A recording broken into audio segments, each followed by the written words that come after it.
2024 మీకు ఏ ప్రభుత్వం రావాలనుకుంటున్నారు? మేము టీడీపీ రావాలనుకుంటున్నాం. టీడీపీ ఎందుకని? నేను ఫస్ట్ నుంచి నాకు టీడీపీయే లెక్కింది. ఇప్పుడు వైసీపీ బాగా పథకాల్లో ముందంజలో ఉంది కదా. నాకు ఏ ఒక్క పథకం నేను లబ్ధి పొందలేదు, ఒక్క రూపాయి కూడా నేను ఎరగను. ఎందుకు? మీరు టీడీపీనా? టీడీపీ అని నాకు ఇవ్వలేదు. కుల వివక్షత కూడా చూపించారు. కుల వివక్షత చూపించారు వైసీపీ? బికాజ్ కమ్మ అంటే మీరు కమ్మ అని చెప్పి వైసీపీ వాళ్ళు ఇవ్వలేదు, వాలంటీర్ ఆపాడు. వాలంటీరే ఆపారు అంటే మీరు ఎలిజిబుల్ పథకాలకి? Everything eligible. నాకేమీ ఒక ఇల్లు లేదు, ఒక ఉద్యోగం లేదు, ఏమీ లేదు, రెక్కల మీదే బతకటం.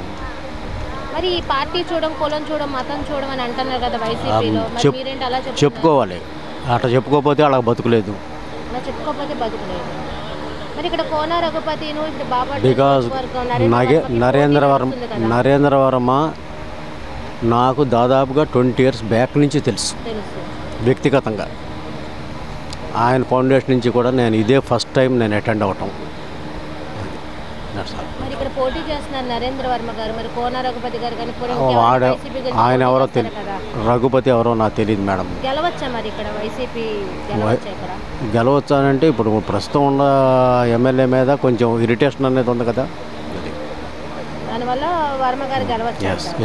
అంటే వర్మ గారు ఏమైనా ప్రజలకైనా సేవలు చేసే దిశగా అయితే గెలిచేది లేదా?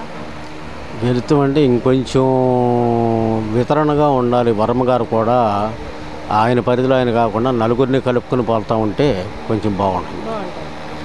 నేను తిట్టినా నన్ను కూడా నువ్వు రారా అని అనాలి. రాజకీయంగా ఉండాలంటారు. రాజకీయంగా ఇప్పుడు ఆయన నేనంటే ఇష్టం లేకపోయినా సరే కనపడినప్పుడు రా, నువ్వు కూడా రానని పిలవాలి, కలుపుకుపోవాలి అని అంటున్నా నేను అనేది.